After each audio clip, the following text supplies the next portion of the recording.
South African motorists could be in for another fuel price hike next month if the latest data from the Central Energy Fund is to be believed. Mid-month data shows an under-recovery of around 55 cents per litre of petrol, while diesel shows an over-recovery of around 5 cents. Now, if this trend continues, 95-octane petrol could increase by 55 cents, with 93 grade petrol rising by 54 cents a litre. The key driver behind the expected hike is the rising cost of international petroleum, which South Africa imports. Let's get more on this now and speak to the AA spokesperson, Layton Beard. Layton joining us now live. Hi there, Layton. So we're expecting quite an increase. How steep will it be? Yeah, good afternoon, Temekile. Well, I think you summed it up very well in your intro, but basically we're looking at around about a 56-cent increase in the price of petrol. There is obviously, as you said, better news for diesel users. We're looking at around about a 5-cent decrease. I have to be very cautious, though, and say that it is the middle of the month, and this picture could change by the end of April going into May. But for now, unfortunately, that's what the outlook looks like. The obvious question whenever you and I have this conversation is, the fuel price hikes keep coming. Where are the decreases?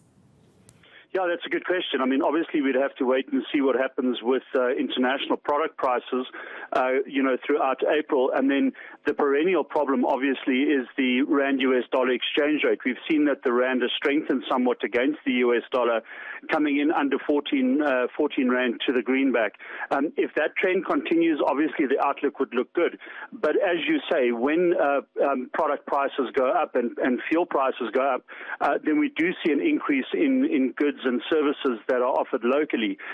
Obviously, those people who provide those services and goods are going to hedge their bets and not necessarily drop them immediately. There is a decrease. So it is something that happens over a period of time, and we know that increases seem to filter into the economy over a period of time. It's unlikely, though, that if there's been a significant decrease in 1 month, that you will see a similar decrease in products and prices. So unfortunately, when it goes up, there has to be a recovery, but not necessarily when it goes down. We're bearing the brunt here of the steep crude oil price at this moment, as well as the Rand-dollar exchange rate. You've cited both. Is the solution to our fuel price problem at this rate, the solution, does it lie in what the Energy Department has been talking about as far as trying to increase shale gas exploration so that we're able to produce some of our own energy?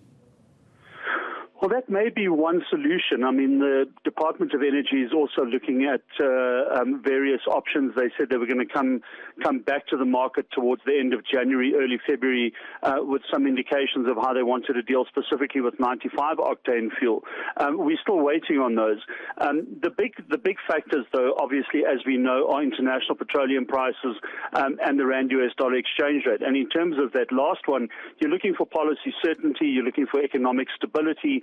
You're looking for all the factors that really make your economy stronger, because that's going to aid the Rand in its strength against the US dollar. So those are factors that need to be considered. And then obviously, as we all know, there are these big levies that are added to every litre of fuel. So that's something where the government has some wiggle room. But the argument there again is, if you take those levies off the fuel price, where else are you going to generate those funds from? So a lot of questions that still obviously need to be asked around the fuel price, Temekile. Not sure that all the answers are coming immediately. All right, Layton Beard from the AA, thank you.